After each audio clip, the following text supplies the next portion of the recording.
Hello, everyone, and welcome back to No Cap Space. We got a couple big games this week, and so we're here to preview them, and also we'll be here at the end of it to wrap it up for you. We'll be live on a post-game show. The day that you're seeing this, assuming it's the day of the game, we'll be here. We'll be here live, so you can find that on our YouTube page. Tyler and Andrew holding it down for you with this USC and Maryland preview.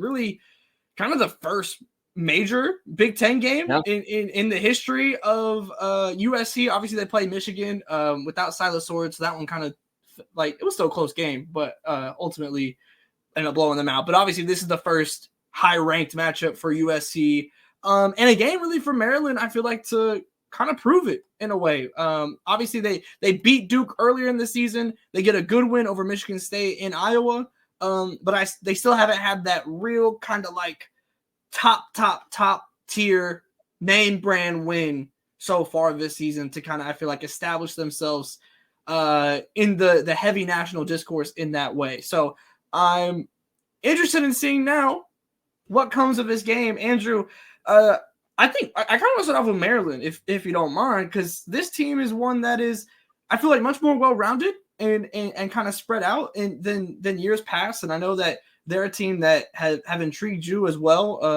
in the kind of beginning of this season. So I guess your outlook on this Maryland team headed into this game against USC. It's a different Maryland team, that's for sure. 14-0 for the first time since the 2011-2012 seasons. They're one of 5 teams that still haven't lost a game yet. There's balance all over the floor.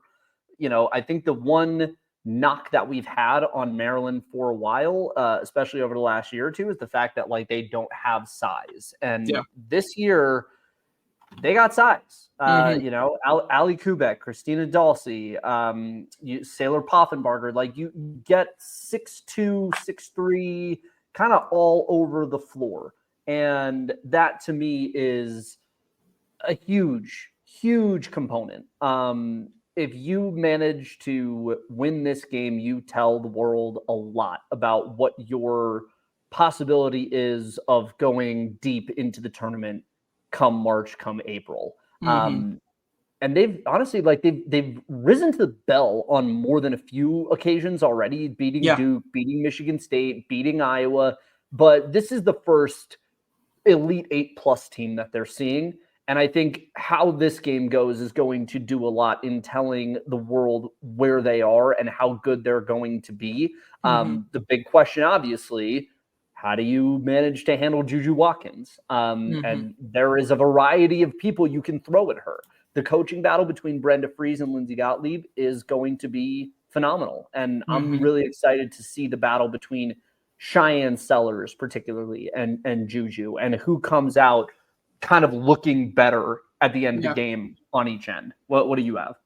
Yeah, I mean, I agree. I think that the balance of this Maryland team is what sticks out to me just as the key differentiator from past teams, and being able to, whether it be from the portal or just kind of development over time, this Maryland team is just one of the better ones all around that we've seen in a minute. And against a team like USC, I feel like that's so incredibly important because if you're let's say a 2-star team, right, and you revolve around those 2 stars, your 2 stars more than likely aren't better than the 2 stars at USC. And if you're trying just to go matchup for matchup in that way and try and outproduce Kiki and JuJu, more than likely you're not going to win that matchup. But if you have a whole team, that's what feels like there's very few teams that can go star for star with USC.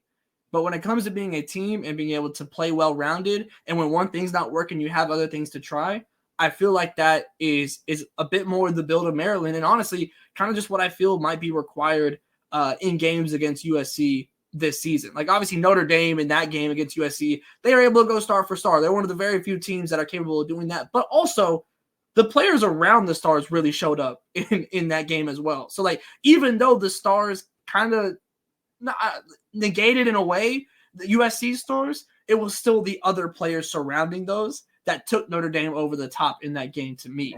So for Maryland, being a team that is a bit more well-rounded in that way, in where they're not super reliant on one player, that's what intrigues me the most in the capability of how they can almost kind of dwindle this game down a little bit, try and slow it down. And yeah, obviously JuJu and Kiki are going to get theirs at some points, but what about the others for USC? Yeah. And I think that's where I'm interested. What does USC defensively do with Kayleen Schmeichel? I think is the big question on the opposite side of the ball, right? Schmeichel's averaging 18 points per game, number 5 in the Big Ten in scoring. She was Big Ten Player of the Week this past week, and she put 26 points on Iowa. And that's 26 points on an Iowa team that's got some good players in their backcourt. And now you're facing a USC team that, you know, has a couple of holes on the guard spots where JuJu is not playing.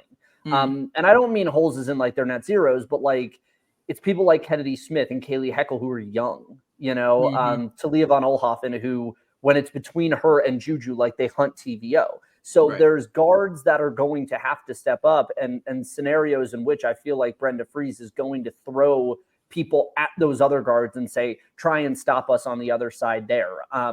The couple of things that I love about what Maryland does, they get to the line, and when they get to the line, they're efficient. 4th in the country in free throws made per game, 4th in the country in rebound margin, which is a place where I think the past 2 years post Angel Reese, they've had a lot of trouble. And I think that's been a thing that has really stopped and slowed them down in a lot of ways. And so I think that's a huge piece. Christina Dalsey is a huge piece of that too. Nearly 4, I believe it is, offensive rebounds per game. That's a major component. You know, we talked about it in our other video about Ashlyn Watkins' injury. The secret sauce for South Carolina is extending possessions. And to me, I think that's going to be the big thing in this game. Who can extend the most possessions? Because on the other side of the ball, or on the other side of the floor, you've got Rhea Marshall, you've got Kiki Iriafen, who are going to do everything humanly possible to try and keep the ball in JuJu's hands for the majority of the game. And this is another test for Lindsay Gottlieb, I think, because you know, I think she got a lot of slack after the Notre Dame game. They beat UConn, but I still think that she got a lot of slack there too. A lot of the system is let JuJu be JuJu, and there's a read and reactivity to that offense. They shine defensively. They actually have a really good defensive scheme, I think, but like that offensively, I think people notice. People notice the standing around. People notice JuJu. I've seen in the last couple of games an uptick in terms of how they are able to utilize pick and roll a little bit more. Like I'm seeing a lot more pick and roll where Marshall or Kiki comes up to try and create that space, which in the first 3-4 games, we didn't see that really at all. It was a lot of like, it was a lot of Houston Rockets Harden ball, like stand around while JuJu dribbles out the clock and tries to get a look for herself. They've improved a lot more kickouts to Howell and Kennedy Smith being back in the lineup. She was injured for a little bit, and I think she was out that Notre Dame game, if I do recall correctly. But she has stepped up in a significant way, and I think is viewed really as that guard coming off the bench. Those 3 freshmen are really good, man. Howell, Heckel, and Smith are really, really good. So this is going to be a banger. I mean, I'm excited. Like, I really am. That's like the fun part of it. Like it's going to be a banger of a game, and that's exactly what you want in January when we're starting to turn the page on football season and the eyes of the world really start to move into basketball. And if you notice on the men's side, like there's really not as much Cooper Flagg hype as I thought there would be. Like there was a big discussion that there was going to be some great white hopishness around him at Duke, and I mean, look, man, he's no JJ Redick, and I don't mean that from a talent perspective. I mean that from his ability to like get people to hate him and get people to hate Duke. Like he's no Tyler Hansborough. Like maybe that's just the one and done thing, and we become a nerd to that concept. But this is where the eyes of the world are going to come: is women's basketball, and you know, JuJu and Sellers is the way to do it, and the way I think people learned about basketball through osmosis through individual stars last year. It's kind of like the Keomi McMiller thing, right? Like that matchup was supposed to be for her the opportunity to have a big stage and a network exposure to kind of show herself to the world. And now that's kind of what Cheyenne Sellers is getting here. That is the opportunity. This is the opportunity for Maryland to be able to assert themselves and conversely, it's more legend of JuJu, right? Like if they go out and win this game convincingly, it's another notch in the belt, another graphic on ESPN of JuJu Watkins' greatness as we continue on the hunt, for a national title again in Los Angeles. So I love it. I love this game. I love this matchup. I think it's going to be wonderful. And of course, we're going to be here live doing post game for it too. And that's where you got to stay. Yep. So whatever does happen, because I think to your point, the movement of USC on the offensive end is what I'm really looking at for this game. I felt like the UConn game especially was like when I was like, oh, okay, like stuff is like there's it's looking a little bit better. It's starting to look a little bit more fluid. If they make this easy on Maryland, I think is when it could get wicked. Because Brenda Freeze is going to be ready. I mean, like I don't doubt that from a scheme perspective. Like obviously JuJu and Kiki can out scheme a scheme just on pure talent alone a lot of times, but there's going to be plans in place. Like there's no doubt in my mind about that. So if USC makes it easy on Maryland to do, I think it could get wicked. But regardless of what happens, Andrew, to your point, we will be live. You can find that on the channel right now. You can go click the bell so you're notified when we do go live. But immediately after the game, USC Maryland, you know where to find us. We will be here on YouTube live for a No Cast Space post-game show. So we will see y'all then.